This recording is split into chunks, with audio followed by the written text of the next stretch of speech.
Okay, so we'll get started here. Thanks you guys for showing up for our oral session here. And before we get started, I want to thank the presenters from the poster session yesterday. I thought there were some really nice posters there. And to kick our oral session off here, we've got James Lear, who's an invited speaker. And James will talk about rapid advances and retreat over centennial millennial timescales at KNS, West Greenland. So James, please go ahead. Thanks very much, Christian. Thanks all for coming along. Thanks for bearing with the video. There's a bit of technical difficulties, but I'll move off this slide now. If you want to look at it, it's on. Sorry, yeah. Sorry, if you want to have a look at the video, then it's all up on my Twitter as well, so you can have a look at that. So what we're going to be talking about today is work that's been going on over the past couple of years. We've been working on Kangiata Nunata Sirmia. I'm going to be referring to it as KNS because it's Kangiata Nunata Sirmia is a bit of a mouthful. So we've been looking at its behaviour over the last 1,000 years and what it's been doing in terms of its dynamics, in terms of its advance and retreat, and also trying to investigate the controls on that behaviour as well. And this has been all part of a larger project called CARVE project. So it's an interdisciplinary venture, basically looking at combining geomorphology, sedimentology, archaeology, marine biology, and also numerical modelling as well. But today we're going to be mainly talking about the geomorph, the sediments, and numerical modelling as well. So if you're interested in the archaeology and marine biology, do come and ask me afterwards as well, because that's really interesting too. So what's the rationale for this? Why are we doing it? So the reason is because in the late Holocene, there's barely any constraints on tidewater glacier behaviour before the Little Ice Age maximum. So the reason for this is that when you get glacier advance during the Little Ice Age, the glaciers pretty much bulldoze everything in front of them, destroy all the evidence of past behaviour. So what that means in terms of generating data sets for multi-decadal to centennial timescale validation of carving laws and and dynamic numerical models is that they're overwhelmingly dominated by retreat. So I think given that, we can start to justifiably ask the question, does this actually predispose the numerical models that we're using towards retreat? And then what impacts might that actually have on the projections that we'll be making over these similar sorts of timescales? So that's why we're doing it. In terms of where we're doing it, KNS is in southwest Greenland. It's also an incredibly dynamic glacier, so it's retreated around about 23 kilometres from its Little Ice Age maximum, and it has a number of little topographic quirks about it, which mean that it's actually quite well suited to reconstructing glacier advance as well. So we're going to be mainly focusing on two areas of this. The first one is this area here, so this is a bit between when KNS was near its Little Ice Age maximum and Kamenar subsirmia here, so there was an ice dam lake that occupied this area. And then the second area is an ice dam lake that was formed during the retreat of KNS called Eastland, and also a valley that goes off to the side called Ausmanadal as well. An added bonus as well with this area is it's where the Greenland Vikings were, so there's actually a human story behind this as well. So we've been also looking at what impacts the glacier change had on these Viking settlements as well, but not going to have time to go into too much about that today. So these are the two areas that we're mainly focusing on for the reconstruction. So for how we're using these areas to reconstruct glacier advance, we have Ice Dam Lake Eastland, which currently drains down subglacially into Godtabs Fjord here, and this is what it looks like today. So it's looking a bit forlorn, sort of half empty. But this is actually quite a recent thing. Up until 2004, Eastland actually drained over a col into the Ausmanadal Valley. So if you look at Ausmanadal today, then it's actually got a completely dried up riverbed, and you see this sort of scar going down through the valley. So you can then start to ask the question is, if we can find evidence of this drainage pathway switching in the past, then we can start to then say there's good evidence that KNS was once at its 2004 configuration as well. So to try and get that evidence, we walked up and down Ausmanadal more times than I care to repeat. And we eventually found one site just off the main channel here. Here you can see Doug Mayer digging himself into a hole. And we actually hit the jackpot really with this. So you can see right at the bottom here is quite a well-developed paleosol, and then that's overtopped by glacier fluvial silts and sands, and a couple more organic layers further up into with glacier fluvial silts and clays above it as well. So these are buried land surfaces, and what we did was we radiocarbon dated these, and we got basically a date out of here saying 1076. That's when we got the Iceman River switch on. So we're basically saying that that's when we had the advance of KNS. We had the KNS last at its 2004 configuration. So that gives us a nice tie point here. So we've got KNS here at 1076. From previous work, we know that KNS was its little ice age maximum in 1761, but we can actually get a better constraint on how fast KNS got out there because of this ice dam lake that existed here as KNS advanced. So again, we went there, we found another buried land surface. This was chock full of plant macrofossils, did some radiocarbon dating from material there, and we came out with a date of around about 1230. So given the dates here and given the dates here, we can then start to come up with a range of potential advance rates. And the results that we got out from that was that the median advance rate was around about 100 meters per year, and it could be anywhere up to around about 300 meters per year. So the real sort of take-home message from this is that your reconstructed advance rates for tidewater glaciers can really be just as rapid as contemporary retreat rates as well. So basically you can have glaciers advancing just as fast as they can retreat. In terms of the causes of this, when we're looking at the proxy record, taking summer temperature reconstruction, this is Alkanone temperature reconstruction from Kangerlussuaq, just north of KNS. If you look at when sort of the advance initiated, around about 1100, somewhere around about there, culminating in the early 13th century, this actually pretty much exactly coincides with a notable cooling in the summer temperature record as well. Looking sort of at a wider perspective as well, we see that this advance is also coincident with known advances in the with known advances of the land terminating margins in the northwest Atlantic region as well, so areas like Baffin Island and also Disco Island as well, so it's also coincident with those. However, from what we've done with sediment, so what we've looked at with sediments in Kamanarsap, there doesn't seem to be any sedimentological hiatus in accumulation between when KNS got out to this point and when eventually it finally retreated from this point in the early 19th century. So then that's despite sort of quite a significant warming that occurred around about 1500 according to this temperature reconstruction. So then that sort of raises the question as to why is that? So to try and address that question, to try and sort of find out why, we took a really simple modelling approach and using just fjord bathymetry and fjord width, applying the Schoof grounding line equation, and we use this to try and identify locations in the fjord where the terminus will be either stable, advancing or retreating. For those of you a bit more modelling inclined, this is the Schoof equation, and these are in terms of what the important things to take notice of are the things that we've been varying. It's the grounding line balance flux, so basically how much ice has been thrown in, the temperature of the ice, the basal friction, and the lateral resistance as well. And we didn't just do this for one combination of parameters. We did this for 20,000 different sets of parameters, and for each permutation, we tried to identify the areas. So we pulled out the areas that the Schoof grounding line equation said would either be stable or would be advancing. So just to give you an idea of some of the inputs that we had for this, so this is KNS and AS. So this is the bed topography, and so that's what the bed topography looks like.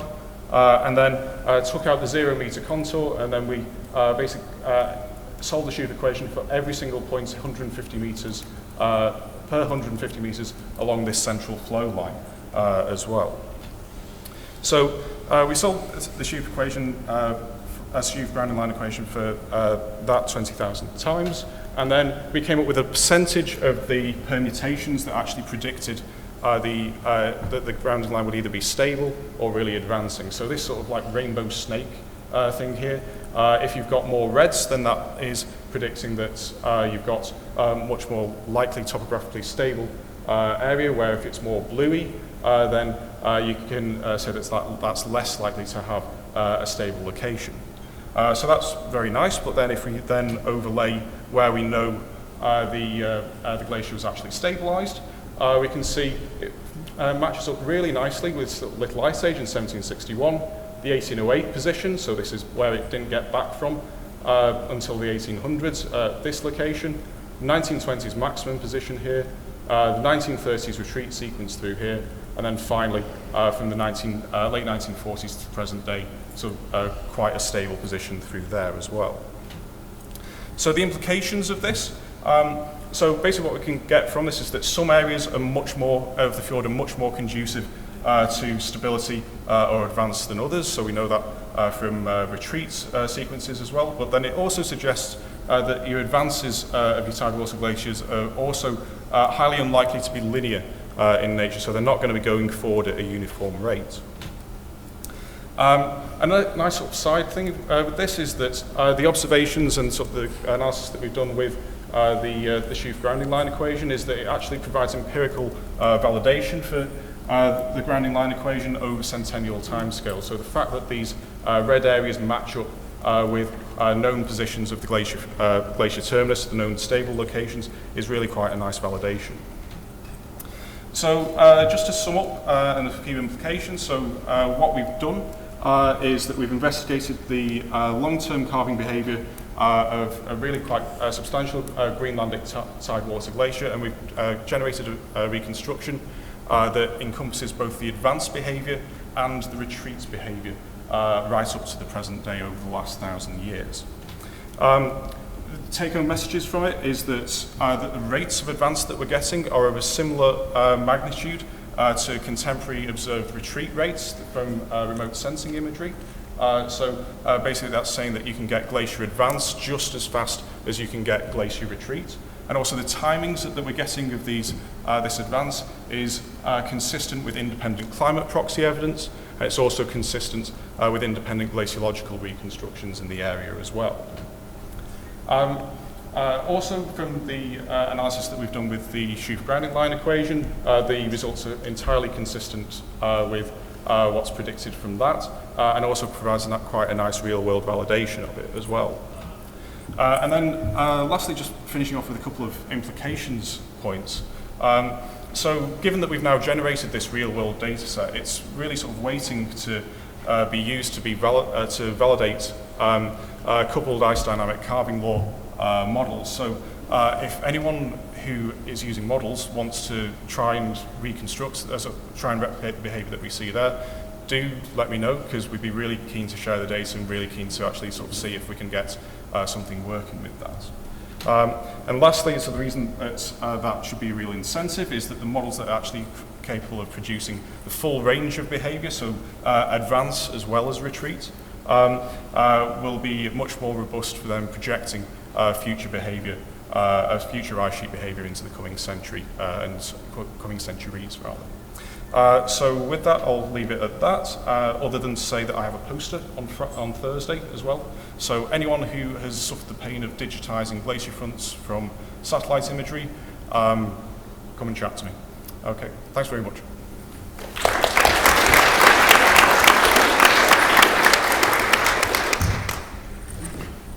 We have time for a quick question whilst we change the speakers. Tom?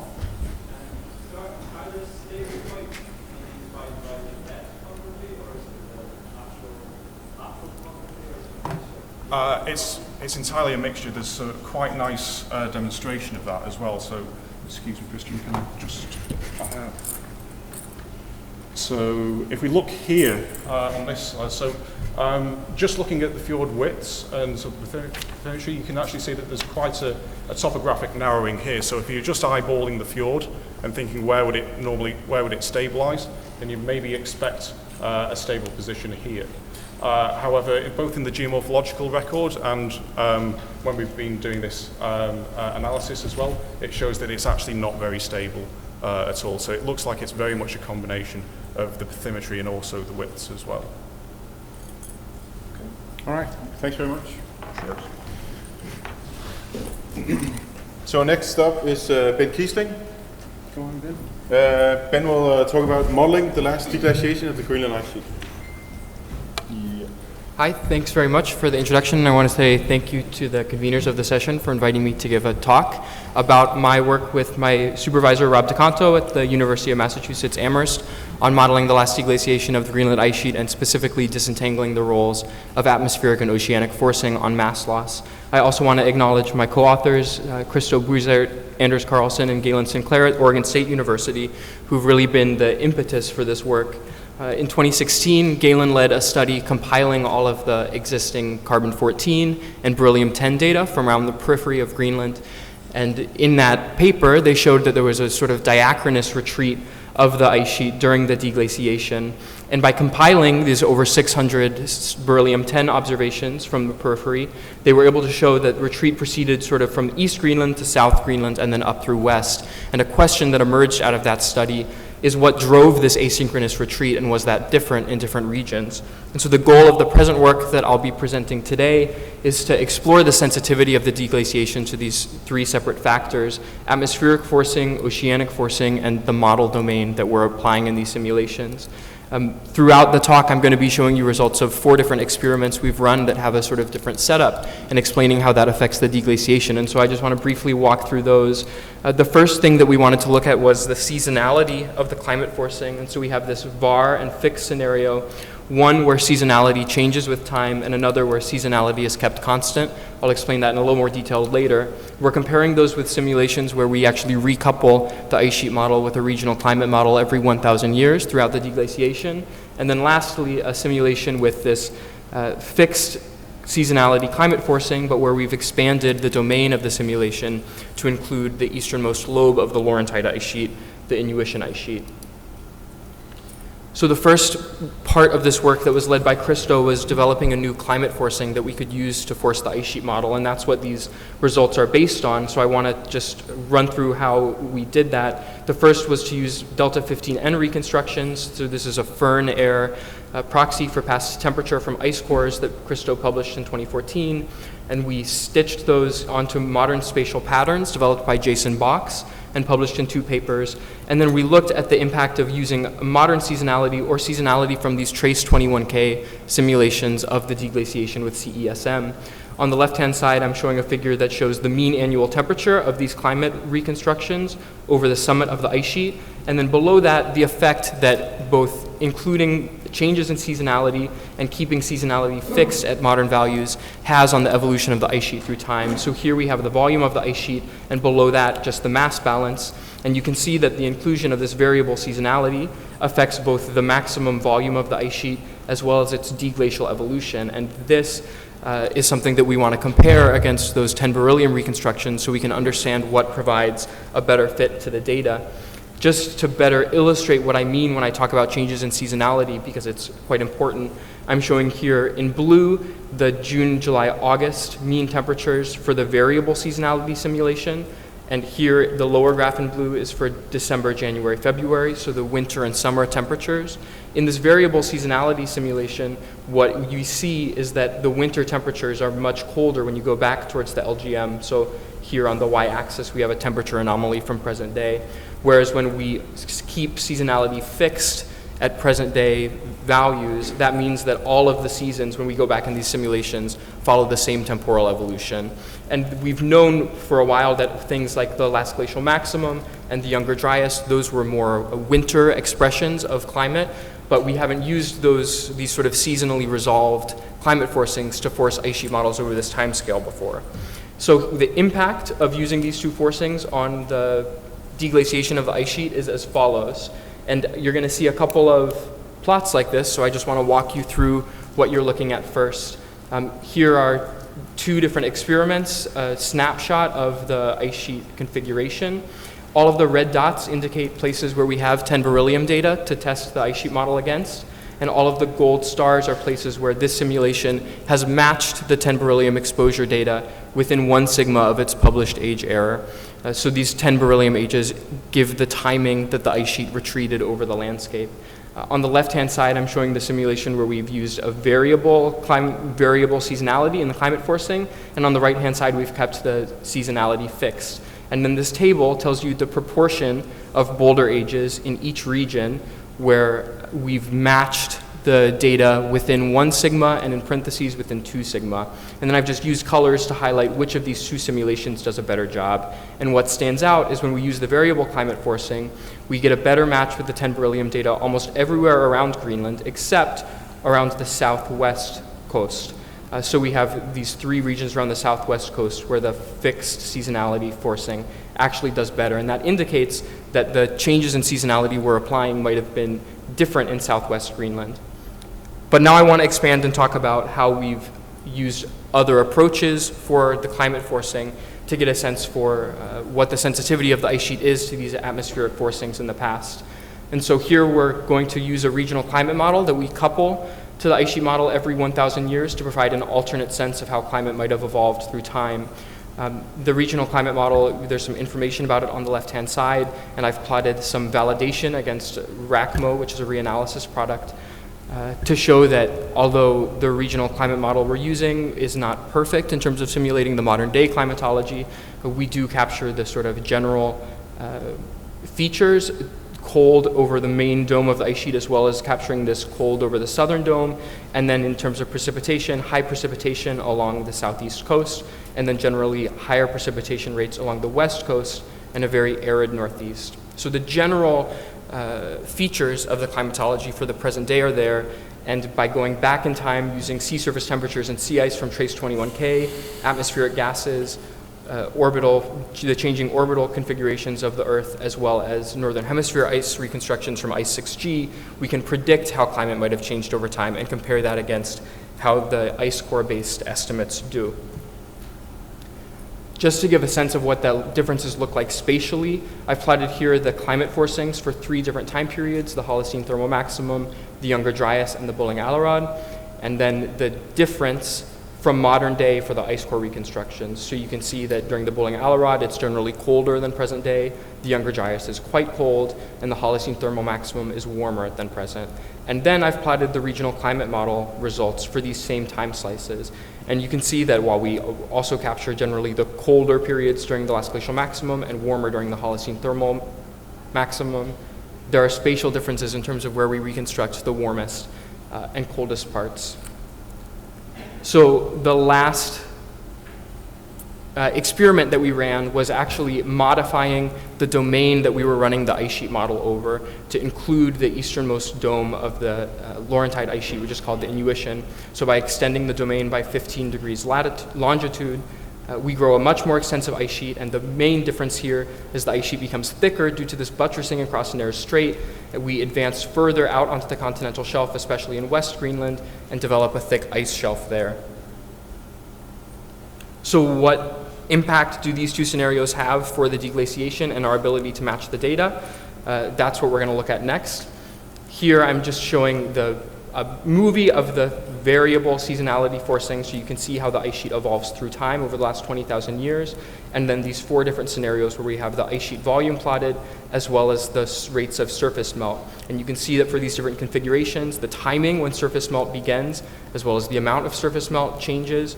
And for the fixed scenarios, so the gray, and then where we've included this bigger Inuitian ice sheet but used also the fixed climate forcing, don't show a Holocene minimum in ice sheet volume, whereas the regional climate model, which starts to lose mass later than the variable seasonality forcing, those 2 simulations both show a clear minimum in Holocene ice volume. So how do they match with data? Here we're going to look at these same plots, and the green boxes indicate the regions where we have matched the greatest proportion of beryllium ages for a given simulation. And I'm going to march through these focusing on certain simulations just because it's easier to see all of this together. And as we discussed before, the variable seasonality gives a better fit everywhere except in southwest Greenland. However, by recoupling to the regional climate model, we don't do an improvement over the variable climate forcing here, so we're doing just as well in southwest and northeast Greenland, but we actually do the best job of any simulation in the Disco Bay region around Jakobshavn at capturing the deglacial history there. And then when we couple to that larger ice sheet, the biggest impacts are in North Greenland and here in northwest, in Uummannaq and Upernavik. We get the best match to the data by including this by having a much bigger ice sheet, which is forced by this buttressing across the Nares Strait. So what we then wanted to do, because we have this information from the ice sheet model, is understand what is driving the ice sheet to retreat in these different scenarios. And here I'm plotting the proportion of mass loss that's due to the 3 main mass loss processes that are included in this model: direct surface melting, calving of icebergs, and direct melting by warm ocean water. And the sizes of these pie charts indicate the total mass loss prior to deglaciation within each of these 6 major drainages that I plotted for Greenland. So we can see from this first scenario, this is sort of the standard no changes in seasonality back through time using this ice core based or ice core derived climate forcing. You can see that in general we have higher proportions of surface melt driving deglaciation in southern Greenland as well as up the west coast, and in North Greenland surface melt dominates, but in northwest and northeast oceanic components are contributing more to the mass loss. When we add a variable seasonality, we end up driving more of the mass loss by surface melt almost everywhere, except for in southeast Greenland, the oceanic components play a bit more of a role. When we recouple to the regional climate model, it actually changes where we have surface melt driving more of the deglaciation. You can see in northwest Greenland, surface melt becomes more important. In southwest and northeast, surface melt remains the most important driver of the deglaciation, but in some of these other areas, we've actually switched from being ocean-dominated to surface-dominated and vice versa.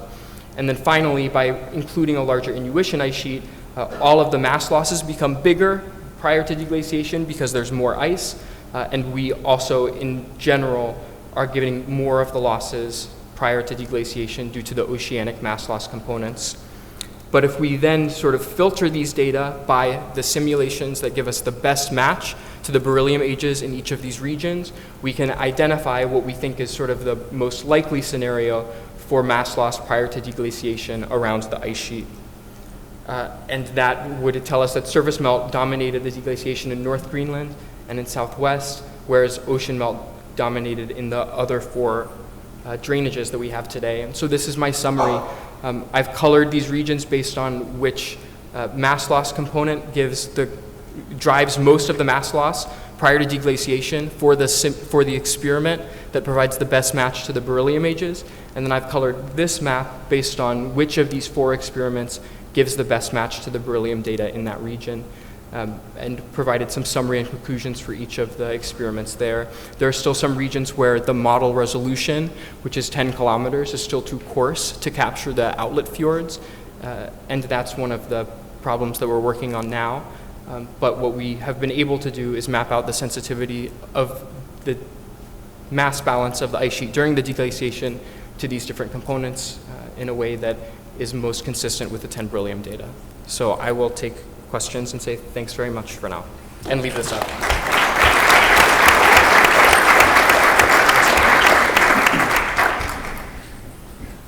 Okay, is there any questions for Ben?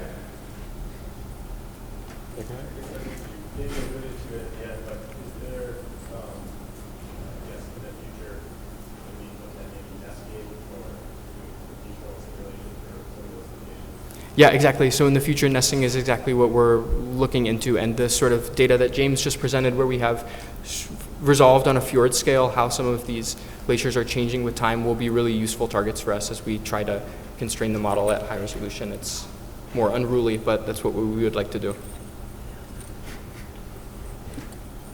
All right, there's time for a quick question while we change speakers. One in the back. Yeah. Yes.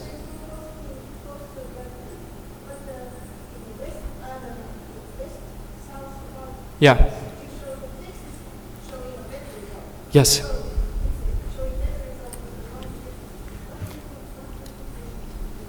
Yeah, so we're using the changes in seasonality from this Trace 21K CESM run, and I think then the most likely scenario is that in southwest Greenland, perhaps the changes in seasonality are over-predicted by the Trace model, and that a modern seasonality may have been is a better analog, but it's likely that neither of those are completely right, so that's something to look into. Thank you. Okay, thanks. We move on with Sourav. Close enough. There you go. Thank you. Good afternoon, everyone. Allow me to digress from the North Pole to the Third Pole and how glaciers have behaved spatially and temporally during the Holocene. First of all, I'd like to thank my co-authors, including my advisor, Leonard, for contributing to this project. Without their help, this project wouldn't be possible. Okay. So just to give you some background why we're interested in this project. Recently, Solomina et al. Compiled the Holocene glaciation and the pattern of Holocene glaciations throughout the world, and they concluded that the Himalayan system actually a regionally unique system and not influenced by long-term orbital forcing. We would like to trace their hypothesis. That was the first impression, our first critical point that we want to prove. So far, there has been sporadic Pleistocene chronologies across the whole part of the Himalayan Tibet. It doesn't allow us to develop very good regional and global correlations. And also, our knowledge of short-term climate changes during the summer monsoon and changes in the summer monsoon versus westerlies has not been properly known. So this is something also we wanted to understand how they how these glaciers are behaving. In addition to that, the young moraines are very well preserved and widespread in all over the Himalayan Tibet. And you can see some of these moraines are degrading at the present. So unlike the Pleistocene moraines, which are already degraded, you can literally go to these moraines and see which ones are the better samples than the others.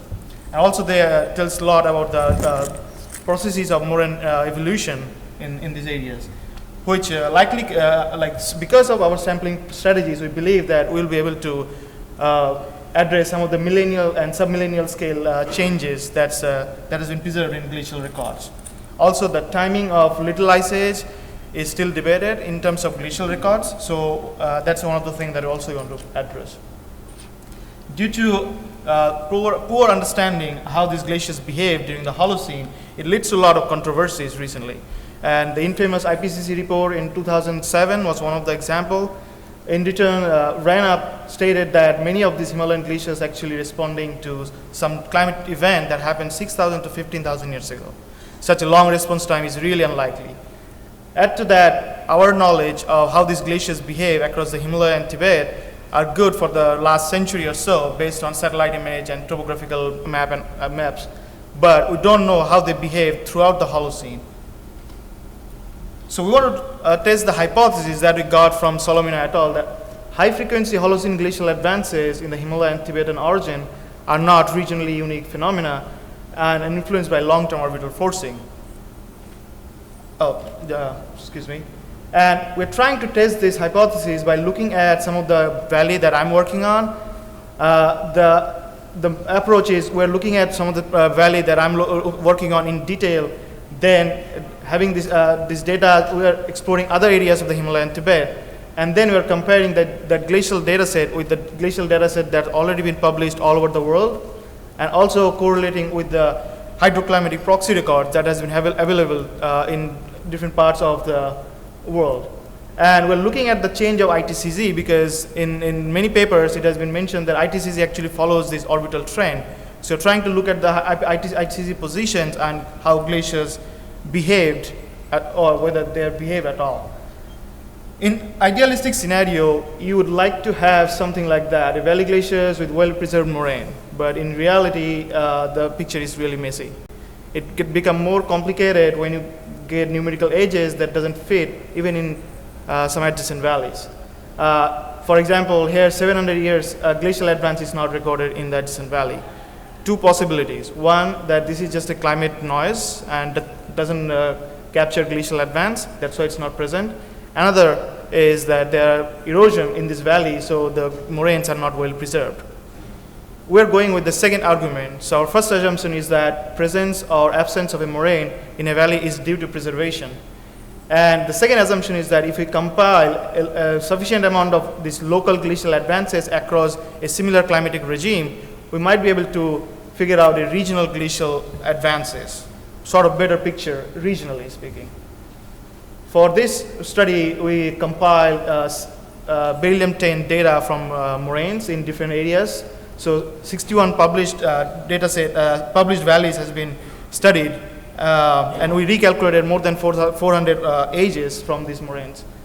To add to that new data set, we're working on 8 new valleys and added more than 80 age data set in different parts of the Himalayas. Our study areas follows north to south precipitation gradient as well as east to west precipitation gradient. For this project, first we actually developed a very high resolution geomorphic map in each of these valleys. We also use these maps to calculate, to measure different geometrical change of these glaciers in different periods of time. For example, ELA and the length change. We are, for determining the timing of these glacial advances or the deposition of these moraines, we are using beryllium-10 cosmogenic dating. Here we are using moraine exposure age as the timing of glacial abandonment of the moraine, which gives the minimum age of glacial advances. And part of the reason is that most of these moraines are have bigger boulders and very well quartz-rich boulders. We also tried C14 dating in Nepal. It has a lot of issues like OSL dating in this area. So we stick to beryllium-10 dating in most of our study areas. This is a result of 4 of the valleys in northwestern part of the Himalaya. Here you have age in y-axis, and in the x-axis you have different valleys, and the ages are constructed from old to young. As you can see, there's a lot of scatter in the data set. But also as we dated more and more boulders, we also found very good clustering. So far, we identified at least 8 local glacial advances in 4 different valleys. Some of them are synchronous, some of them are not, and does suggest that there needs to develop more local level data set so that we can fill up many of these gaps. In this figure, one of the striking thing to note that these are the location of the moraine from present glaciers. The glaciers has been restricted over the time during the Holocene, most extensive during the early Holocene and least during the later part. We reconstructed the paleo ELAs, and it suggests that during the early to mid Holocene, most of these glaciers actually has less than 300 meters of ELA change. During the Little Ice Age and Neoglacial, the ELA change is only 20 to 130 meters. Now, we have this data set for the northwestern part of the Himalayas, but we want to understand how this spatially varied throughout the Himalayan Tibet. Especially the glaciers also varied because of the complex climate that has been there in this area. So we want to have a common framework so that we can compare this data set regionally. So based on the GPCC, more than 40,000 glaciers, we extracted 9 climatic parameters. Then we use simple statistics like cluster dendrogram and principal component analysis to define different climatic regions based on these glaciers. Then we use this simple map to extract different regions. So here you have 6 different regions, and each individual ages actually are the mean moraine ages that extracted from several moraine boulders. Here in the y-axis you have age, and in the x-axis they are constructed based on the equilibrium line elevation. Here is some of the proxy records for comparison. So for simplicity, I presented the data this way. So you have these green sort of horizontal bars represent the major Holocene changes, both locally and globally, whereas these purple data set sort of represent the regionally common glacial advances in different regions of the Himalayas. Locally, these advances vary a little bit based on the resolution and number of moraine ages that's available. For example, in this northwestern part, we have at least 9 regional glacial advances. Whereas in many other areas, we still lacks a lot of data set to reconstruct the complete picture. One thing to note that when we recalculate the ELAs based on this glacial geometry, the glaciers were more extensive in the early Holocene and least during the Little Ice Age. Now when we compare with the orbital curve, it says that during the the warming phase in the early Holocene, the glaciers are more extensive. So sort of the opposite trend. But if you just go with that data set, you can mislead the information and say, oh, that doesn't follow the orbital trend. For our study, we're also trying to use this glacial geometry, sort of this length change, and using a simple linear inverse glacial flow model, we're trying to reconstruct how much temperature change is required. We're still processing the data set because it has a lot of noise. Suffice to say that during the Little Ice Age, the temperature lowering in most of these valleys actually was very limited than in the neoglacial advanced periods. So what does all this means in terms of our understanding? So this is a simple qualitative diagram. We call it clock diagram because this is ages showing in 1,000 years. And these are the glacial records that has been published in many different literatures.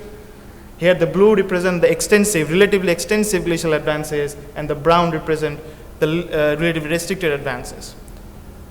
This is the Himalayan section. When you compare the Himalayan glacial advance, the pattern of Himalayan glacial advances in the Holocene with the lower latitudes and including the New Zealand, they sort of suggest a similar pattern of glacial advance during the Holocene.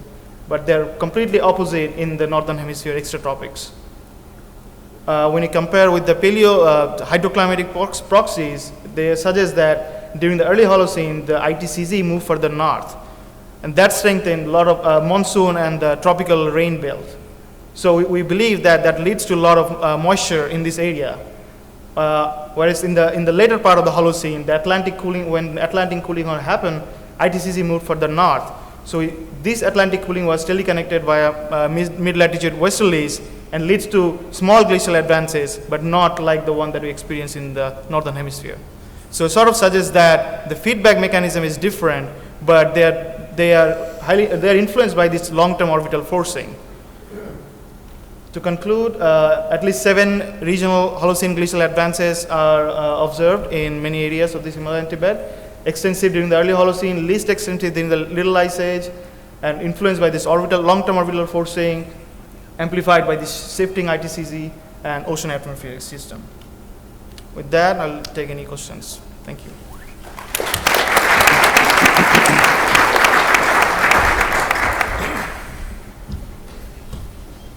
So, are there any questions?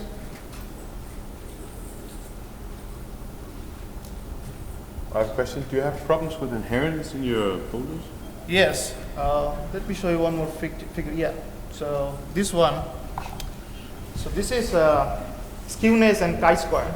So the chi-square, if it's 1, that means your data set is very well constrained. As you can see, most of the Holocene data set is a lot of higher chi-square, and the skewness sort of depends. Like if you have a older skewness or the positive skewness, that means you have some older ages.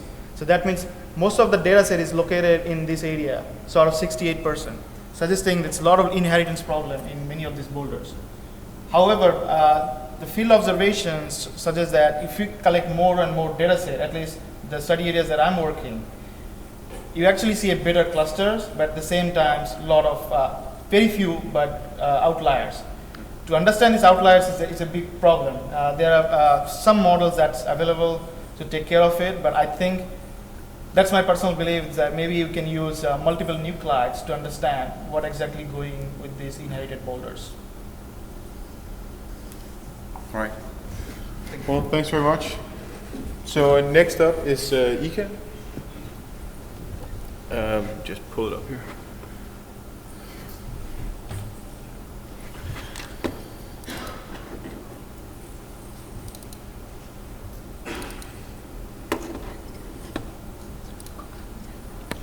Go on, and Ilkka will talk about the 8.2 cooling event caused collapse by the Laurentide ice saddle collapse. Okay, thank you. Hey, I'm Ilkka Matero. I'm doing the final year of my PhD at the University of Leeds in the UK, and I'd like to thank the conveners and my collaborators here. So, the 8.2K event was a period of abrupt cooling around the North Atlantic around 8,200 years ago. And depending on the records we're examining, it lasted for about 100 to 200 years. And the records indicate of maximum cooling of about 1 to 3 degrees This here is a compilation of proxy records by Morrill et al. From 2013, in which they compiled the most robust proxies that have been linked to the 8.2K event. And yeah, the ones with numbers next to them are the quantified proxies that we have. Some of the best detailed data that we have comes from ice cores, and so this is the delta 18 oxygen ice core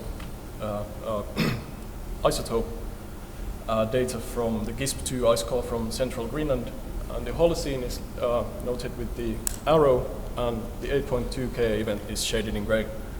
And as you can see, the Holocene has been otherwise fairly stable, but the 8.2K event is the most pronounced climatic perturbation in this period.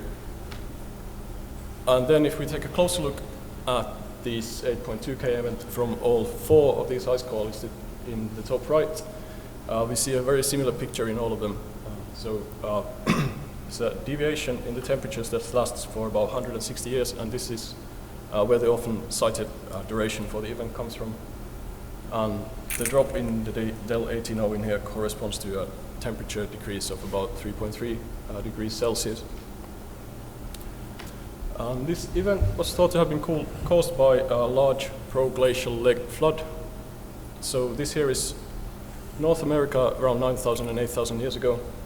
And as the Laurentide ice sheet deglaciated, a lot of the meltwater was stored behind the ice sheet in these proglacial lakes. And eventually, as the ice sheet shrank enough, it allowed for this meltwater to flood into the North Atlantic through the Hudson Strait.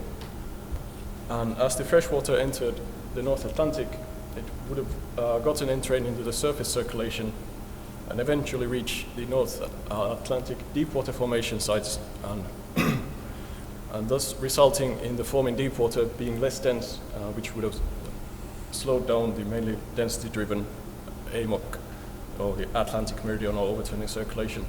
And this would have resulted in less heat being transported from the tropical latitudes as well. However, earlier studies of this event haven't been able to reproduce the event in its full duration when they have been using just the lake flood as a forcing, and have highlighted the fact that something else must have also acted as a forcing for the event. See, the problem with the forcing, or the records might have been misinterpreted, or the models have potentially been built to be too stable to respond to this kind of abrupt forcing. An earlier study by Gardner et al. From 2013, they are perhaps one of the best match so far, and they included a longer-term meltwater flux that represented the ice sheet melting over a longer time period. And this here is from a study by Gregoire et al. From 2012, who did a simulation of the deglaciation of whole of North America. And what they found out was that towards the end of the deglaciation in this region, as the ice sheet that was above the Hudson Bay region, as it melted, the central part that connected the ice domes around Hudson Bay melting that part started to accelerate rapidly and resulted in a collapse of this ice saddle, which also then produced a large pulse of meltwater. And this here on the bottom left is the volumetric change converted into a meltwater flux in swerdrops over time. One swerdrop is a million cubic meters per second, and it's roughly equivalent to the global river output into the oceans. And so the peak meltwater flux in their simulations reached about 0.21 swerdrops, and this period of accelerated melt lasted for about 550 years. So they also suggested that this meltwater flux, or this saddle collapse meltwater, could have been the cause for the 8.2K event, and that's what I've been testing in my PhD work. So I've been evaluating the climatic impact of the saddle collapse using the HAD-CM3 general circulation model, and we started these runs based on work done by Julia Tyndall and Paul Valdez earlier, and took their simulation and had the climate represent the conditions about 9,000 years ago, and spun up the model for 2,000 years, and then input our freshwater scenarios into the model. And we designed an ensemble of 9 simulations. And in all of these, we put the freshwater into the red region shown in the top right corner. And here in the bottom, there's a few of these scenarios. So we ran a control simulation in which we put a constant freshwater flux of 0.05 square drops of freshwater into the ocean. And the green one is a lake release scenario in which we put 1.25 square drops for 2 years. And then the red and the blue one are 2 of the saddle collapse scenarios in which we put the same magnitude of freshwater, but over 2 different durations, 100 and 200 years. And this is the response of the AMOC strength. So this is the maximum strength of the AMOC stream function. As you can see, the green one, this doesn't result in a long-term perturbation of the circulation strength, whereas the 100 and 200 year saddle collapses perturb the circulation a lot more. And the red one resulting in almost halving the strength for a period of time. And the duration of this diminished ocean circulation is about 160 and about 230 years in these simulations. And so here on the top, there's a temperature reconstruction from the GRIP ice core and overlaid with aerial averages from the model simulations for the same region. And again, the lake flood in green doesn't result in a long perturbation, but both the 200 and 100 year saddle collapses result in a cooling pattern that, especially the red one in here, it actually matches the temperature reconstruction in both its duration and magnitude really well. And then if we look at the global picture, so this is maximum surface temperature deviation following the saddle collapse. And it's taken from a difference between the 100-year saddle collapse and control simulations and 50-year moving averages of those. And the overall picture is that the northern hemisphere undergoes sort of larger scale cooling centered around the North Atlantic, whereas there's not much going on in the southern hemisphere.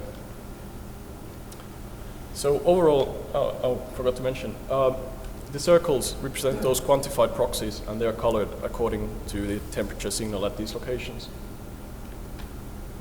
So the overall picture and response is very similar to the picture that we get from the proxy reconstructions to these idealized saddle collapse scenarios, but the scenarios have a linear increase and decrease in the meltwater flux, which isn't completely realistic. The temporal evolution of the freshwater flux was likely a lot more complex than this, and what I've currently been doing is been working to constrain the freshwater flux as well as the deglaciation of the early Holocene deglaciation of the Laurentide ice sheet. I've been doing this work using the bicycles ice sheet model, which is a more advanced ice sheet model than what the 2012 study was done with.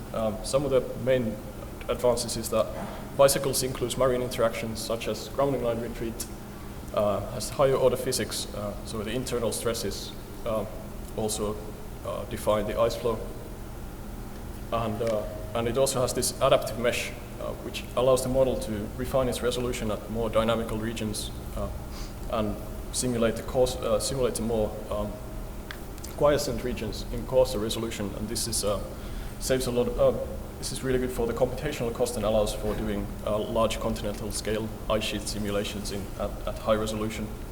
And this figure on the right shows the adaptive mesh refinement at one time in the simulations. So what I want to do is to understand the role of the surface mass balance and dynamical ice loss for the deglaciation as well. And to do this, we're studying the sensitivity of the ice sheet to the varying model parameters that are listed here. So this is some of the early results from that work. So we start the simulations from the I6GC reconstruction 10,000 years ago. And in the top, we have the ice sheet, snapshots of the ice sheet at 500-year intervals, the dike reconstruction of the extent and the bottom at the same times. At the very bottom, we have in the dashed, there's the volume of the ice sheet, and it's in sea level rise equivalent. And the solid line is the freshwater flux that would result from the ice sheet, and this is the volume translated into a volumetric change translated into a freshwater flux. And the blue and the red dots are, the blue one is the GLAC 1D reconstruction by Lev Tarasov, and the ice sheet, the red one is the ice 6GC reconstruction, and the volumes from those. And so the overall volumetric change is an okay job, but the volume is lost at a slower rate than each of these reconstructions. And this is mainly due to the Labrador ice dome on the right-hand side of the ice sheet, gaining mass and elevation and growing. But the overall pattern of changes in the extent is, it actually does quite a good job. And the freshwater flux that is released from the ice sheet is, we get a peak in the freshwater flux at the time, around the time where we'd expect that to happen. But at the moment, it's smaller than the scenarios that we used in the climate modeling simulations. This here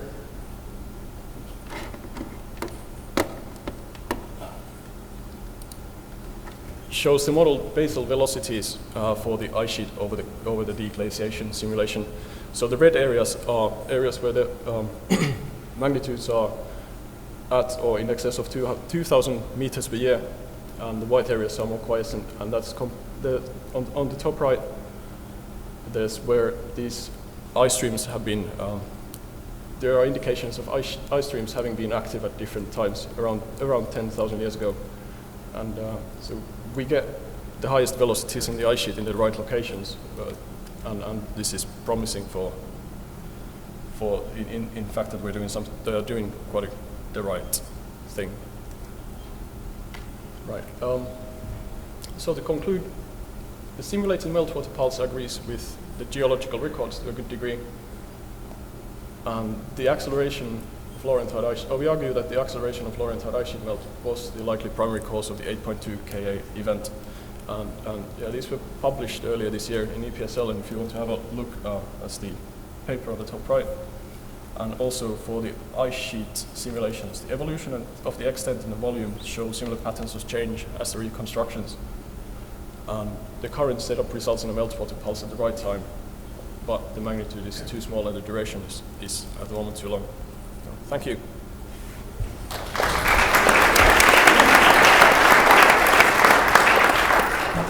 Thanks. There's time for a quick question if anyone has any. All right. Thank you.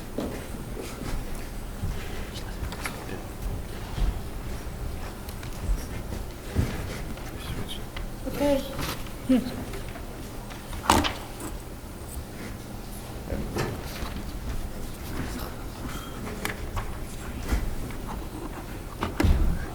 So next up, whilst we're changing presentations over and computers, we have Leonard, who's going to talk about how important is interannual variability in the climate interpretation of moraine sequences. When we get there. Eventually.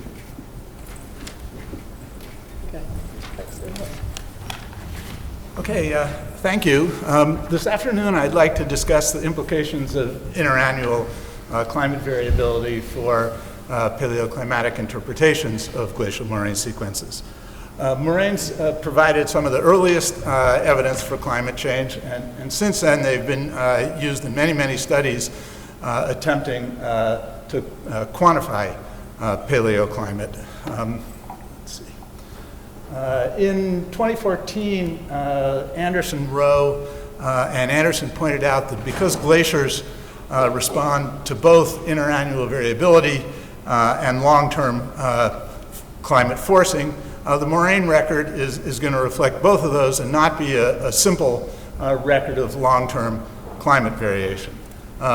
They used a 1D linear glacier model to examine the response of last glacial maximum glaciers in the Colorado Front Range to interannual variability under an assumption of a steady LGM climate, so a climate in which there was no long-term trend in mean or variance of temperature or precipitation. And what they found was that interannual variability alone could drive kilometer scale variations in LGM glacier length absent any long-term forcing. So this is a figure from the paper. The top frame shows the constant length of a glacier in a steady climate without any interannual variability. So there we go. And the outermost, or the maximum extent length of that glacier would be equivalent to the mean length of the glacier over the time interval considered and would be directly related to long-term climate. In the bottom frame, though, they add interannual variability, still over an interval of steady climate. And then schematically here, they're showing the fluctuations in the length of the glacier that result from interannual variability. The maximum length of the glacier is now significantly greater than its mean position, which presumably is reflecting long-term climate. And so if we use, as is commonly done, the outermost moraine as an indicator of LGM climate, we're overestimating climate change from present to LGM, either overestimating the temperature depression or overestimating precipitation enhancement. Anderson et al. Also suggested that regional asynchronies in LGM moraines may reflect differences in interannual variability rather than differences in long-term climate forcing. So we want to look at some of the issues raised by Anderson et al. We want to quantify the impact of interannual variability on LGM glacier length under both a steady LGM climate and then a climate with low amplitude millennial scale variability. And then we want to look at how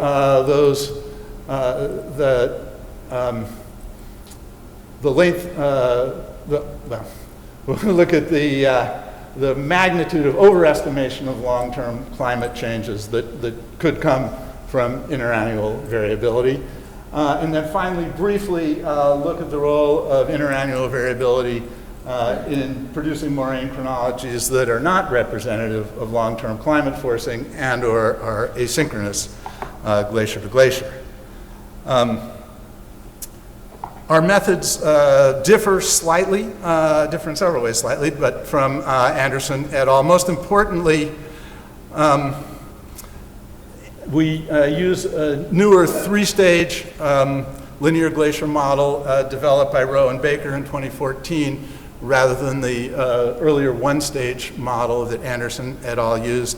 And secondly, we consider the possibility of a non-steady LGM climate and see how that affects things. We modeled forcing of two LGM glaciers that we've reconstructed in the Colorado Sangre de Cristo range, the Willow Creek Glacier and the South Crestone Creek Glacier.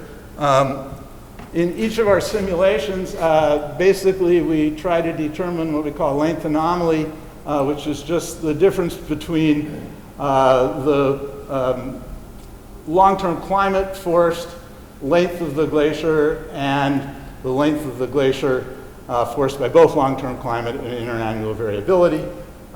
From that, we then calculate what we've called an equivalent temperature, which is basically how much you'd have to reduce the long-term temperature to get that magnitude of advance of the glacier absent in interannual variability. And then that gives us some idea of what error is introduced by interannual variability into calculations of long-term climate based on the position of the outermost moraine. Okay. These are the basic model climate input variables that we used. We We modeled over a 7,500-year LGM. We model interannual variability as a white noise time series with the standard deviations of modern, well, two white noise time series, the precipitation time series, the summer temperature time series, with the same standard deviation as the modern climate. To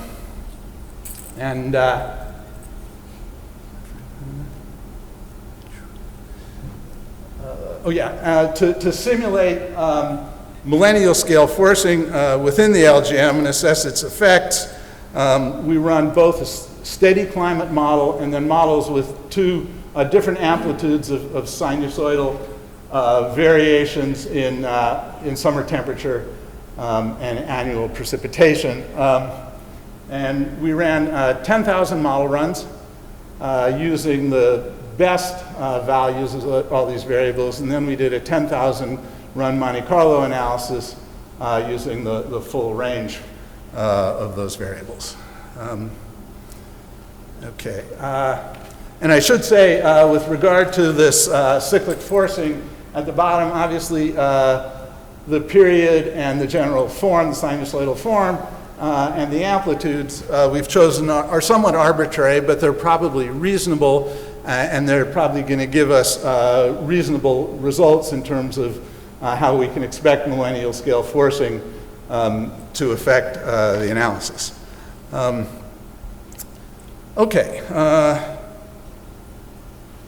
So it's a little hard to see, but this is just one example of a simulated length history for the South Crestone Glacier, driven solely by interannual variability with a steady long-term climate.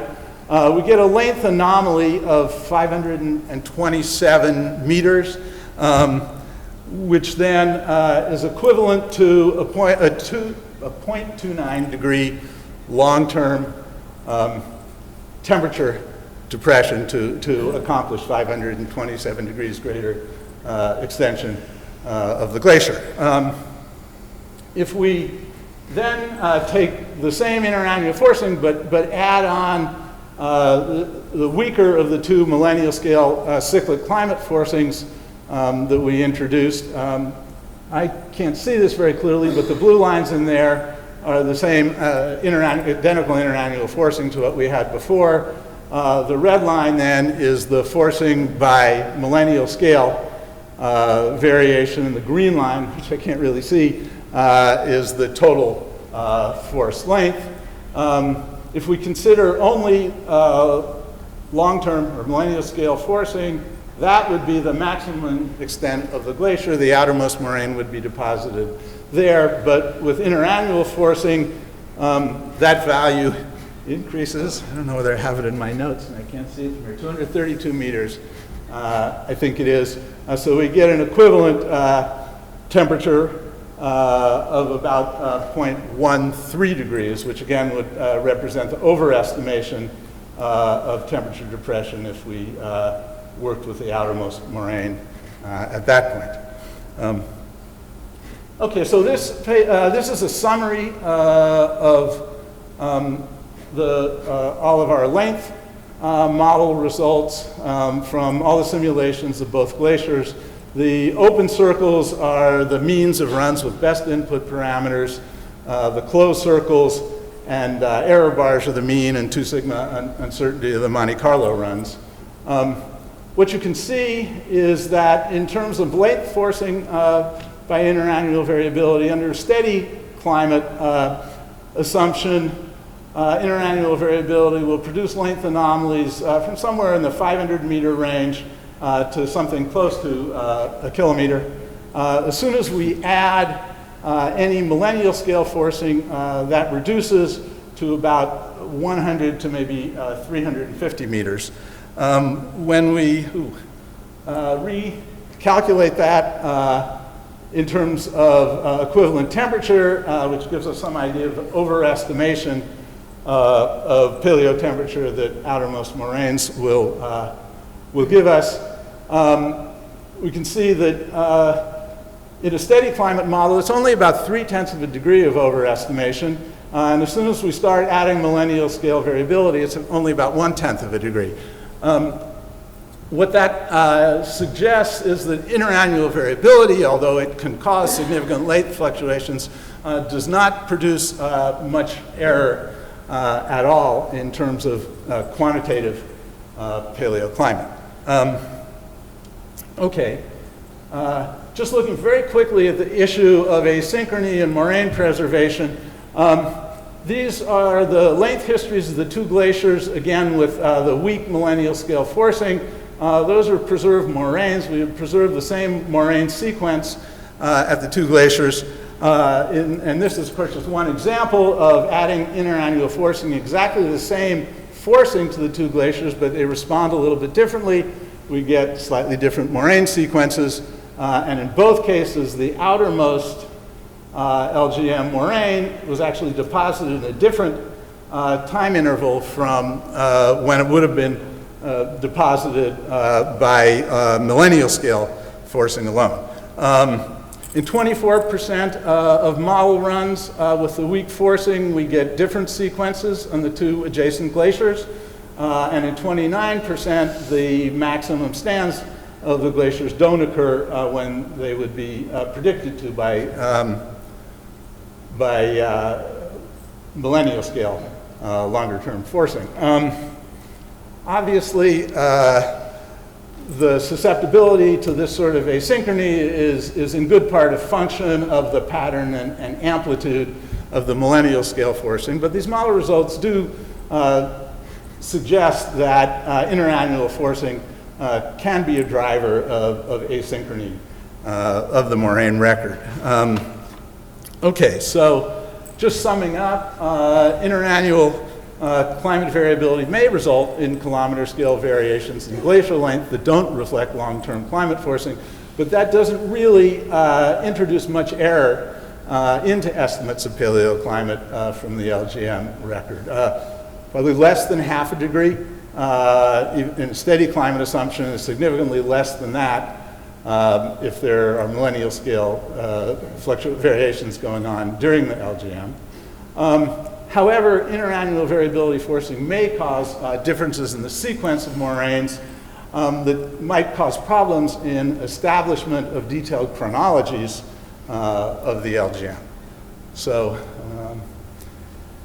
sort of some good news maybe and some bad news.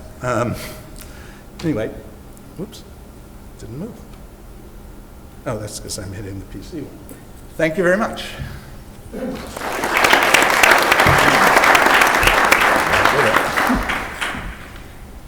Okay, does anyone have any questions? No questions? Okay. Well, that's good. Thank you very much. Okay, we'll move on then. And next up we have Josh Cuzzone.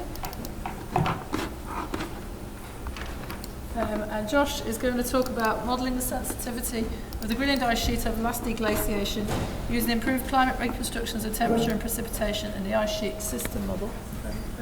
Yeah, thank you.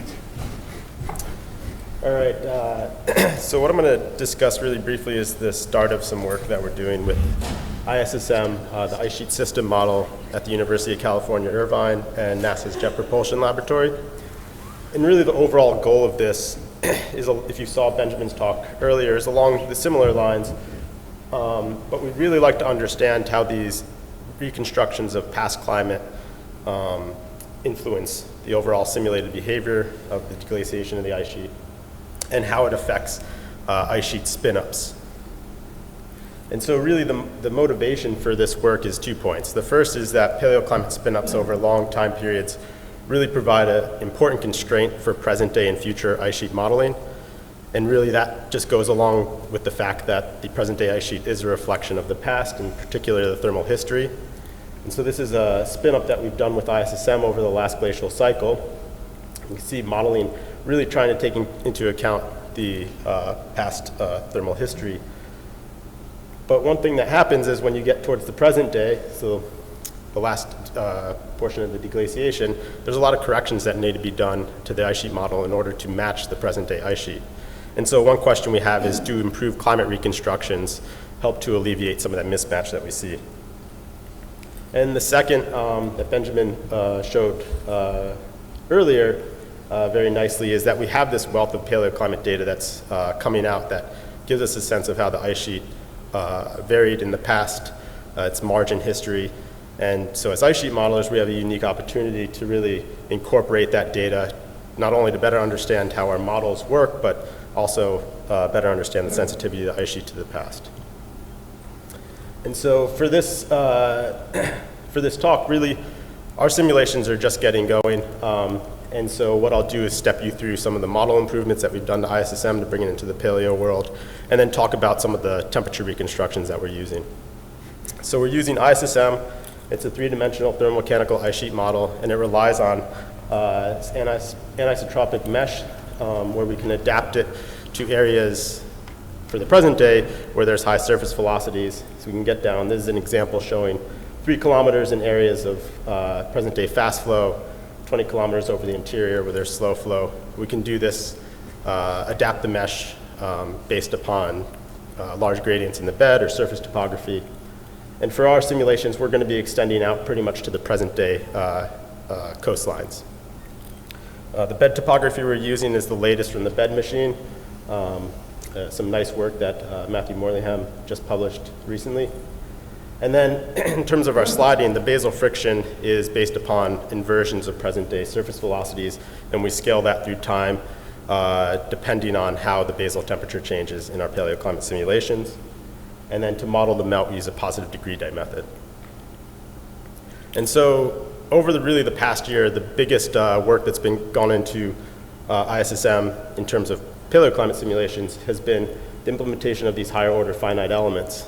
And really what that means is typically ice sheet models over paleoclimate timescales are run using a shallow ice approximation, and really because it's efficient. What we're using is the higher order stress balance formulation, which typically isn't used. And so to get around the computational cost, we had to come up with some ways to get around that. And so we implemented these higher order finite elements in the vertical direction, so the z-axis. And so typically ISSM uses a 25-layer model with what's called P1 vertical elements, and that's shown here.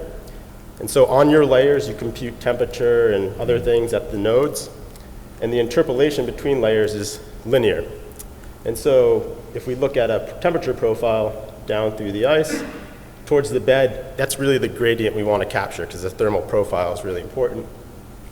But what we've done is we've essentially added extra nodes in between these layers. So that would be a P2 finite elements, and then for P3, it's 2 nodes in between the layers. And so the interpolation goes from being linear, for P2 it's quadratic, and for P3 it's cubic.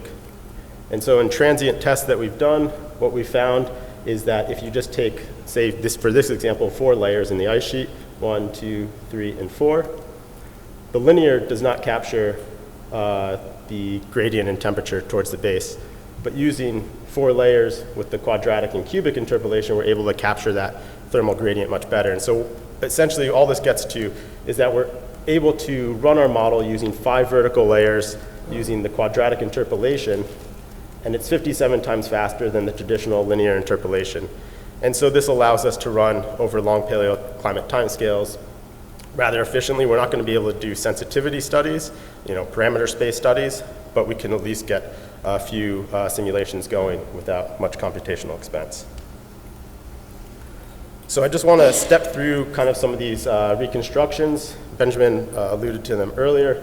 And what's typically done to drive your ice sheet model over the past is to use some sort of ice core scaling. And so typically you scale a modern day, present day climatology of temperature and precipitation along an oxygen isotope record. And in general, in Greenland, it's the GRIP record. And temperature changes 2.4 degrees Celsius for every per mil change. And then precipitation is just based purely on a thermodynamic relationship. So it doesn't account for past changes in atmospheric circulation. That certainly happened. And what I've plotted here is the last deglaciation and then the wintertime temperature and the summertime temperature over this period. And you can see that it does do a good job in capturing the abrupt climate changes over this period. But the big thing to notice is when we take the difference of summer minus winter, seasonality remains fixed. Another thing you can do is use GCM output, downscale it to your ice sheet model, and use that as a forcing. One that you can use is this Cintrace 21K output, which was NCAR CCSM3 fully coupled atmosphere ocean model. And that's the black line shown here. And the big thing is that the GCM is essentially responding to changes in boundary conditions, so insolation and CO2. And because of that, it's capturing seasonality. And so when we plot the seasonality, you can see the black line, we start to include seasonality with the GCM. Now the third reconstruction, and this is one that was used earlier, Benjamin's talk, was to use a merged reconstruction. So in 2014, Christo Buizert essentially assumed that the changes in the GCM was capturing changes in insolation and CO2 rather precisely, but that the GCM was not doing a good job in capturing the strength of the Atlantic meridional overturning circulation, which affects the distribution of heat, particularly in the North Atlantic. And so what he did is he included 3 ice core sites, Neem, GIS2, and NGRIP, and instead of looking at oxygen isotopes, look at the nitrogen isotopes, which are very sensitive to temperature change and not as muddied by changes in the hydrologic cycle, and use some data assimilation techniques to essentially include that in the GCM simulations to create this merged reconstruction, which is shown here in red. And you can see the big take home here is that seasonality is included, but we're also capturing the climate changes and the transition into the Holocene much better. And so the 3 main points here that are essentially driving what we're trying to figure out when you put this into an ice sheet model is that using the typical oxygen 18 scaling, we're not including seasonality. So that's going to have an effect on your simulated response. The other is abrupt climate change, tends to be a wintertime phenomenon, and that's just shown here in the winter versus summer temperature. So if you look at the red curve, the magnitude of the abrupt changes is muted in the summer. And then lastly, seasonality, it really is largest during cold events. So the Younger Dryas and Heinrich Stadial 1. And the big take home here is that if we use a typical oxygen 18 scaling, we're going to tend to underestimate summer warming in our ice sheet model simulations, and that may have an impact on the associated melt. So one really exciting thing that's we're working on with our collaborators at University of Washington is this work that is essentially an extension of the last Millennium Reanalysis project. And it really takes into account a much more complex data assimilation framework that's more akin to weather forecast models. And I'm not an expert in this, but I'll just describe it briefly. What they do is take a climate model, and that's their prior state. There's their prior estimate of the atmosphere and climate, and they run it through a proxy system model. And the proxy system model outputs essentially what the proxy would see. So for an ice core record, tree ring record, and you can compare that directly to the observations, and that mismatch between the observations and what the proxy system model gives you essentially becomes your innovation to correct your prior state. And so it's a much more consistent data assimilation framework, and the beauty of this is that you can essentially incorporate as many proxies as you can, or as possible, and this project really aims at not only helping us understand temperature changes, but also precipitation. And I'll just stop there and just mention that on Thursday, Jessica Badgley, who's a PhD student working on this, will be giving a talk Thursday afternoon. So if you want to learn more about these data assimilation techniques, you should check that out. So I just thought I'd end with discussing kind of a spatial example of how this would look to the ice sheet model in terms of the temperature forcings that we'd be putting into the model. And so I picked 2 periods, the Younger Dryas for the 3 reconstructions that we have right now. And so if you just use the typical oxygen 18 scaling, during the Younger Dryas averaged over this period, it's about 15 degrees colder, and spatially that's applied everywhere over the ice sheet. There's no variation.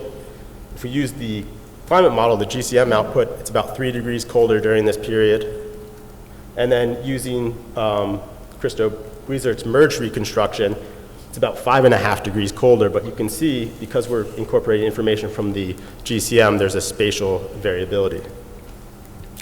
More interesting, if we go into the early Holocene, so I've just highlighted a portion of the Holocene thermal maximum, so 10,000 years ago to 8,000 years ago, when temperatures were likely warmer than present.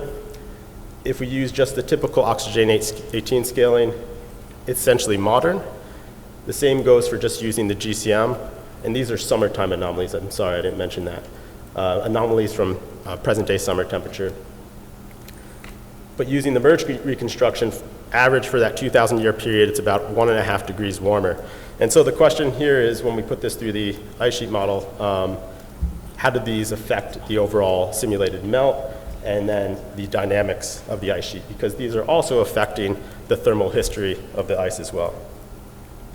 And so I'll just end there by saying that ISSM is really taking steps. We're just entering the paleo world. One thing we're really excited about is to really use higher order stress balance formulation in ice sheet modeling, which typically isn't done over these time scales. So we're excited to see how that works out. And then just highlighting, I think, the important fact that we're gonna, as ice sheet modelers, we're gonna start to use these improved reconstructions that I think are gonna have big implications for how ice sheets are spun up and then how we can understand the variability of the ice sheet over the past. And that's, thank you.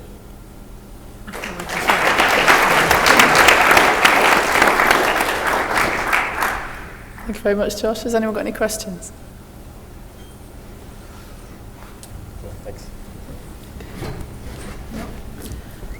Okay, next up we have Alex Gardner, whose presentation is on the estimation of basin scale ice sheet surface mass balance from space.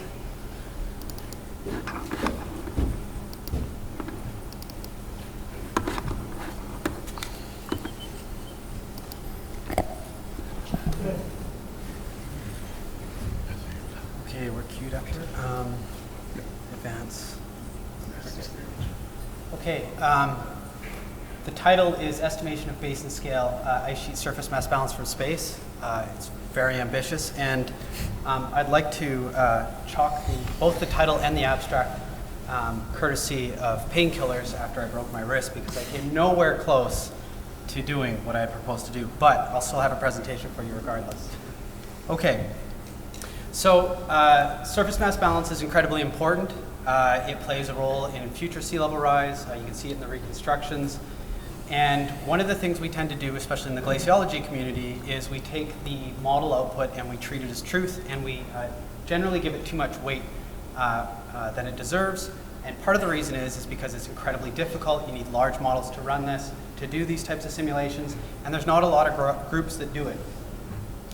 One thing that the models are really good at is they're really good at getting the spatial patterns of where the precipitation's falling, where you have firn building up, and all these other really interesting processes going on. But one thing they're not good at is resolving small biases that can accumulate in both space and time. And so when you start integrating over large spatial scales, over large temporal scales, you can have these dependent biases that accumulate as you average over the models. So the goal with this work is really to try and provide a benchmark with which the models can try and use as a target, because we now have a sufficient suite of satellites up there. We have satellites that are measuring the surface velocities. We have satellites measuring surface deformation in topography.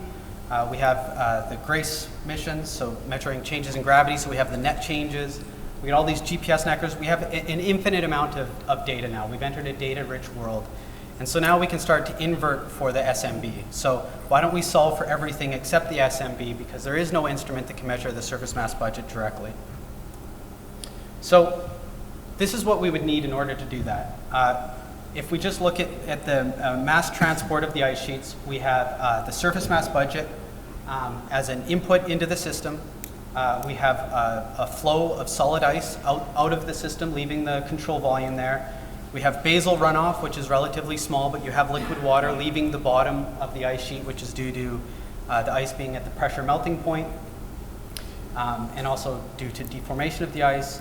And then you also have transport of solid earth moving back and forth, because unfortunately our control volume also includes the earth below it when we use an instrument like GRACE to try and solve for the delta mass. So you can see the equation on the bottom there is just for the mass continuity, and then we can rearrange it to isolate the surface mass budget. So we have to do each of these terms in order to isolate the surface mass budget. Now, this type of approach has been in the works for a long time, starting with some of the work. Oh, sorry, I should cover this first. I've already gone to the next slide. So what would we need in order to do this on monthly timescales? Well, we need monthly velocities, because we need to be able to measure the rapid changes in discharge that can happen on seasonal cycles, especially for Greenland. We need monthly observations of surface height, because we're gonna have these gates where we're gonna measure the flow going through those gates, but the depth of those gates is always changing, and so we have to be able to have temporally evolving estimates of the surface elevation. Bed topography, this is a static field, difficult to measure, but there's people making progress on that. Basal melt comes from the models. Solid earth comes from a combination of GPS and models. And then the net change is coming from primarily from GRACE, but there's starting to be some GRACE altimetry inversions that are coming on that will help with this. So we went part of the way with this paper for the Antarctic. But in the Antarctic, what we did here is we estimated what the discharge was, what the change in discharge was for the Antarctic ice sheet. And then we took that discharge, we subtracted it from the surface mass budget from the models, and we came up with the net change of the ice sheet is. And that's because some of the errors that you need to resolve to isolate the SMB component on its own in the Antarctic are very large, and this would be a big ask. But they're much smaller for Greenland, so that's where we're going to move on to next.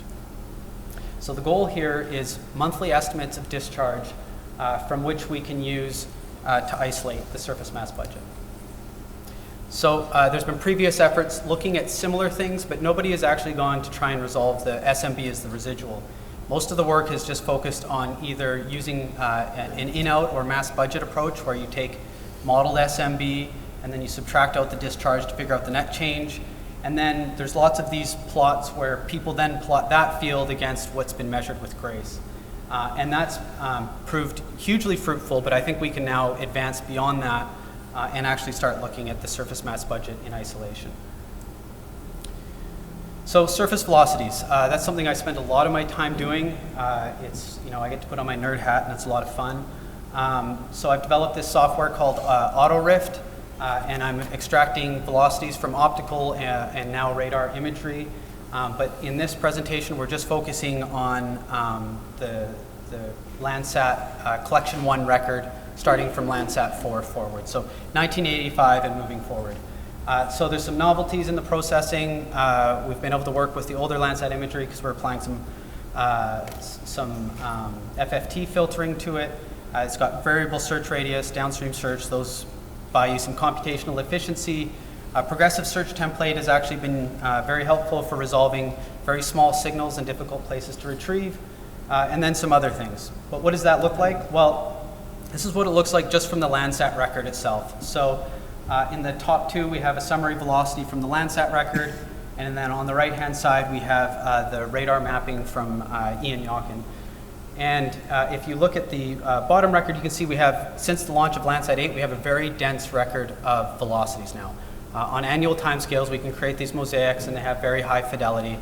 And it just takes a lot of processing, but you just push the button and it churns away. But we have a record that goes all the way back to 1985. And I include 2012 in there because that's when we didn't have Landsat 8, so you get a sense that the coverage goes way down prior to the launch of Landsat 8, but that doesn't mean there's not a useful record. So this is what the temporal record looks like. So this is for Helheim.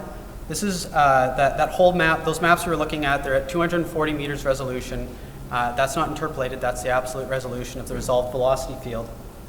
And if you just pull a single pixel in that record, you can see what the history of each of the places around the ice sheet looks like. So this is a history of one of the pixels for Helheim.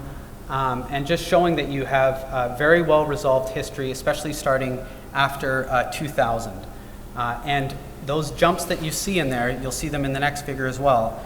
Those are the seasonal cycles that you see in the record. And you can resolve this even in the old Landsat imagery that has all the stripes in it, and it kind of looks like garbage when you look at it at first, but it ends up working really well. So here's another record. I don't dare pronounce the name of this one, but it's a beautiful glacier that showed a very nice acceleration trend towards the end of the record. And again, that spread in each annual value, as you go through the summers, you have a lot more data coming in because there's daylight. That spread is actually the annual cycle that you're seeing there. And so what we're going to try and do is we're going to try and reconstruct monthly time series of discharge. And because we have so much data, especially in the latter years, what we can do is we can try and do an least squares fit to this data so that we can replicate what the annual amplitude is, the trend, the acceleration, but then we also add back, we smooth and then we add back the residuals so we can get more of a measurement-based approach where measurements are available. So we have to define the flux gates for the ice sheet. So what we do there is we identify the perimeter of the ice sheet. We identify all of the very high quality radar echo sounding profiles that are around the edge of the ice sheet. And then what we do is we identify anywhere where ice touches ocean, you trace the flow upstream so that you can develop these flux gates that only contribute to the ice that's leaving the system. And so that's what we're showing here. And so on the left is the top profile. So there's that glacier in the top right, you see AB. And now across that profile, you can start to think of it now as just a cross section of the ice flowing through that cross section. So in the top, you have velocity. So that's the velocity. That's just the summary velocity, not any specific time.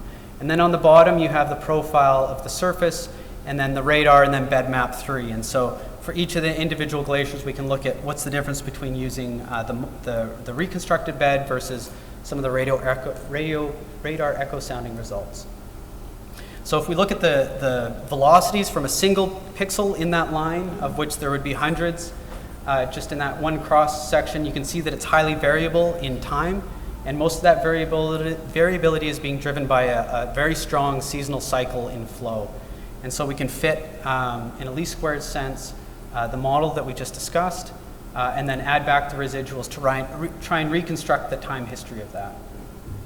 So we do that for all the different pixels that the flux gate crosses. And on the bottom right, that's what the reconstructed discharge looks like. So taking the flow that we have, we can reconstruct all the way from 1985 forward. And you can see that the blue is the radar, the flux estimated when using the radar bed profile. And then the red line is if you were to use bed map 3. And we'll look at that a little bit more, but you can see you can get a really nice history here. And if you were to try and just compute that from the raw velocities themselves, the results wouldn't be much different. This just allows you to fill in gaps where there's no data. Okay, so this is initial results, which means they're not even initial results yet because this just popped up on my computer a couple days ago. But what we're doing now is we take that approach and we apply it to all of the outlet glaciers in Greenland. And in this case, we're missing about 150 gigatons of discharge because there's still some glaciers we have to go in and add because there's things you have to tweak in the system. But just looking at those glaciers that we are measuring, what you can see here is a time history of discharge from the ice sheet dating back from '85. And above that, you can see the results from Enderlin, who looked at annual discharge values for the ice sheet. And there's all sorts of things that we're going to be able to glean from this. I have questions about the seasonal amplitude. On a whole, is the seasonal amplitude of the ice sheet increasing? Does the seasonal amplitude matter when doing comparisons with the surface mass budget, which it of course will. But one of the things I find most interesting about this figure is despite all of the large changes in the surface mass budget and rates of meltwater discharge and the changing in ocean conditions, is you see these fairly well integrated smooth changes. And that is not just a function of the model fits. You have to remember that we're doing model fits on 50,000 individual velocity fields. So that's not the issue, is that there's something in the system that despite all of the chaos in Greenland integrates into these nice kind of linear trends. So we're not done yet. We still have lots to do. We want to include all of the radar data that's out there to inform the velocity fields and the reconstruction. We want to account for elevation change. We haven't done that yet. Because the seasonal speedups are so steep, the least squares model is not the best way to do it, so we would like to look at maybe some common filtering approaches to see if we can do a better job capturing the seasonal peak. And then we have to account for some additional mass gains and mass losses due to SMB. And then formal propagation of errors, which is always a nightmare, but somebody has to do it, so we'll try. And then once we have these estimates of discharge, if we have improved estimates of delta mass change, which David Weiss is working on, where we can actually locate the gravity changes into the individual basins, then we'll be able to solve for SMB with reasonable size errors that I think we can use that as a calibration target for the regional climate modeling. So thank you very much.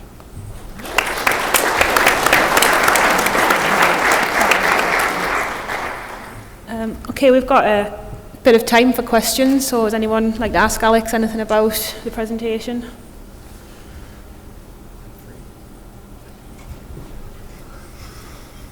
Okay.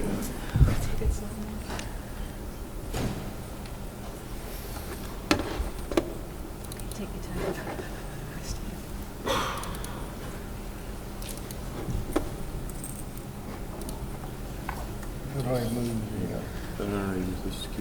Okay, and finally we have Zwally, whose presentation is titled "The Mass Balance of the East Antarctic Ice Sheet, Reconciling Ice at Altimetry with Grace Gravimetry and Long-Term Ice History." Good afternoon. It's actually a relief to see my presentation up here. I had a dream last night that I forgot to turn my presentation on. And then I took my computer apart looking for it, and I had screws all over the place, and I still couldn't find it. So that's what stress does to you. This is the title. We added Jennifer King as a co-author, and acknowledgments to Eric Ivins and Pippa Whitehouse for GIA corrections.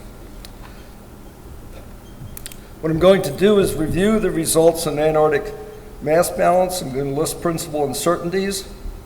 I'm going to focus on the GIA mass correction for Grace gravity and the corresponding basal motion correction for altimetry.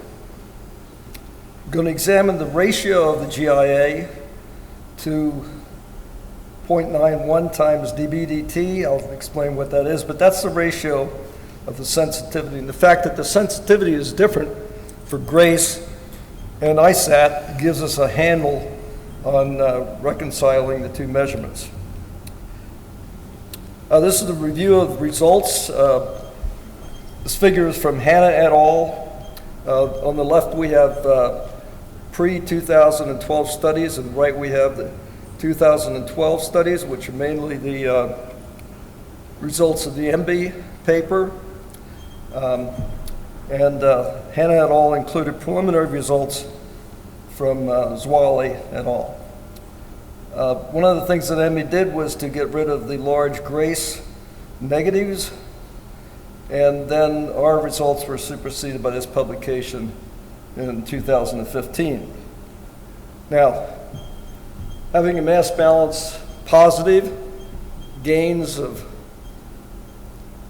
about 100 gigatons upset some people. Went across the line, but the difference here between the plus or minus 100% is only about 5% of the annual mass input to Antarctica. That's about 2,000 gigatons. So we're really requiring a lot of precision here at the few percent level. This is a statement from Hanna that draws attention to the uncertainty in the GIA correction due to the lack of information on the ice history in the center of Antarctica in particular. And the model correction for Grace is about 6 times that for altimetry, as I'll show you. What are the principal uncertainties? For Grace gravity, it's the GIA correction. Some of the early results were due to errors in signal processing. The green shows the methods that we are using, Lucky et al. and my group. On radar altimetry, something that hasn't been given enough attention is the variable signal depth penetration for the radar. This was successfully corrected for ERS 1 and 2 by several authors, including us, but not for the other satellites, in my opinion. Laser biases need correction for motion of the reference surface. Some altimetry is done with and some without correction for firm compaction. And there's different methods of converting the elevation changes to mass changes, and I'll say a little bit more about that. I'm going to focus on the top. Now, the mass change for East Antarctica. We found a dynamic thickening here for both the ERS period and the ISAT period of about 1.6 centimeters per year. Same dynamic mass gain, both time periods. And at Lake Vostok, we had same measurement of several centimeters, couple centimeter growth during the ERS period. The ERS satellites were used for measuring sea level change at a few tenths of a millimeter per year. So there's long-term calibration in that. So now the conclusion with regard to long-term dynamic thickening. We didn't find any change over the 20 years or so of our measurements, but the interpretation of long-term dynamic thickening is consistent with the Holocene increase in accumulation of 50 to 200%, as shown by ice cores. George Denton called me up after our paper came out and was very interested in that. And the result of growth in East Antarctica, he had been studying the glacial geology in the dry valleys and found advances of the glaciers from East Antarctic through the Transantarctic Mountains, which is consistent with growth. There was a paper given, poster at the AGU in which Wei-Li Wang modeled the growth of East Antarctica, putting in a doubling. Actually, it was a 2.5. And on the lower right, we see the increase with time. You start adding a few centimeters per year. It takes a very long time before you get enough ice buildup. A few hundred meters over 10,000 years to make the ice move significantly faster. So this is very consistent with the thickening we observed. I'm not going to bore you with the firm compaction, but show you here, we take the measured height change, we subtract the accumulation, the direct accumulation change, variability adds or subtracts. The additional weight of accumulation compacts it faster, so there's a correction for accumulation driven. Warmer temperatures make it compact faster. So that gives us that. We calculate the H of A. Whoops, wrong computer. We take the dynamic change multiplied by the density of ice, and we calculate the mass change directly from the mineralogical data. We do not use density in our method. Some of the criticism we've received is about our method of density. We actually calculate it. We've shown that the accumulation, the density associated with accumulation changes are quite large across Antarctica. And this emphasizes the point that guessing at the density or using a single density like a snow density in East Antarctica is not accurate. This shows the importance of, this is the time I left, of firm compaction driven by meteorological reanalysis data, temperatures measured from AVHRR shows a lowering in time at two locations here near the coast, South Pole. This shows the accumulation-driven changes, direct, and the offsetting compaction. Firm compaction is very important. Accumulation variability is important. Generally, the mass-driven changes from accumulation are about 1/8 of the other ones. Variability with time. Now, turning to the correction. In our paper, we have a table which showed the difference in the sensitivity.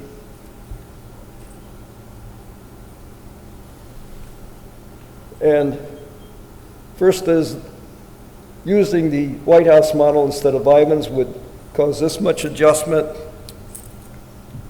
a 0.62 change in the uplift, and this is a factor of 6. Isostatic adjustment, it's not really isostatic, but in the isostatic situation we have a depression of about 1/6 the thickness of the ice. That comes from this ratio. And in dynamics, there's a change that's ongoing due to mantle flow in and out.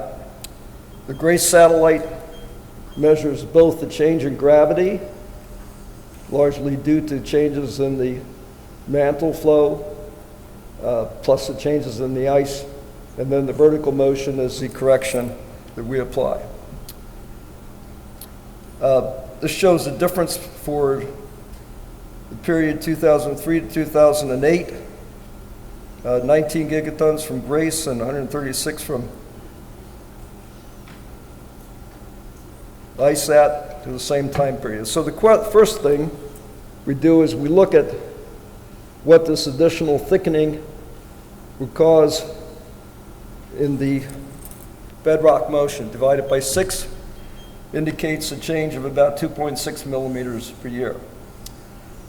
The next question is, using the sensitivity for the two, altimetry and GRACE, we calculate, this is a linear equation here, calculate how much change would bring the two in agreement.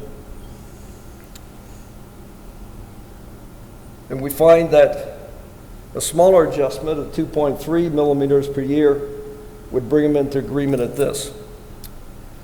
So I'm close to finishing, that's my conclusion, but I want to turn to future work. We're looking at the time series, making more precise comparison using this as ISAT. We get very similar results adding another year on.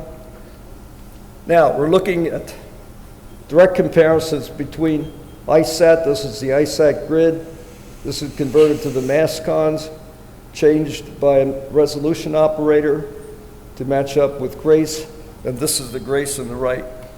Whoops. This shows areas ISAT is more negative, less positive. Surprisingly, we get more mass loss over here in West Antarctica. We get growth in here and a small growth of a large area.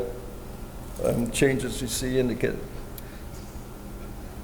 Looking at the GIA correction versus the uplift, taking the ratio, find that there's a lot of spatial variation over East Antarctica in particular. This is similar results from White House and the ratio. A lot of variation. These are average values over the area here.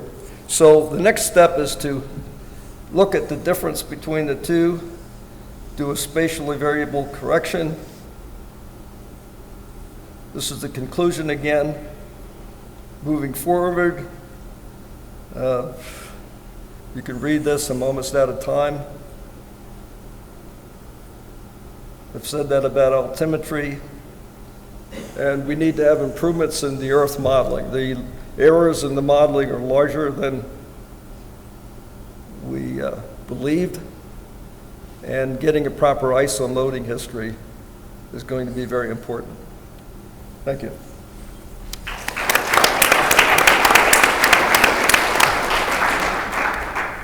Any questions from the floor for Jay? Yeah, go ahead. So, your second red bullet point there has surface density estimations are leading to erroneous surface mass balance.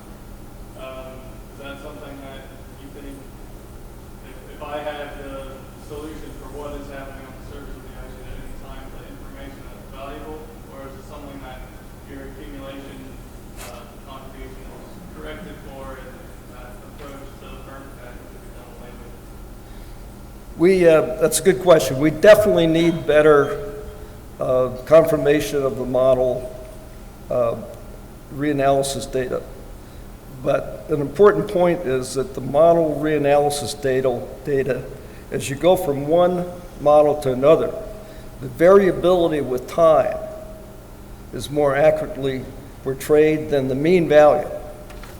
So when we use it, we use the variability with respect to the model mean. That's extremely important. And there's been some confirmation of the variability with compared with snow radar in the south. But I just reviewed a proposal which is for more data to be collected on a traverse and accumulation. Definitely need more of that for validation. But the variability is pretty good now. Any further questions?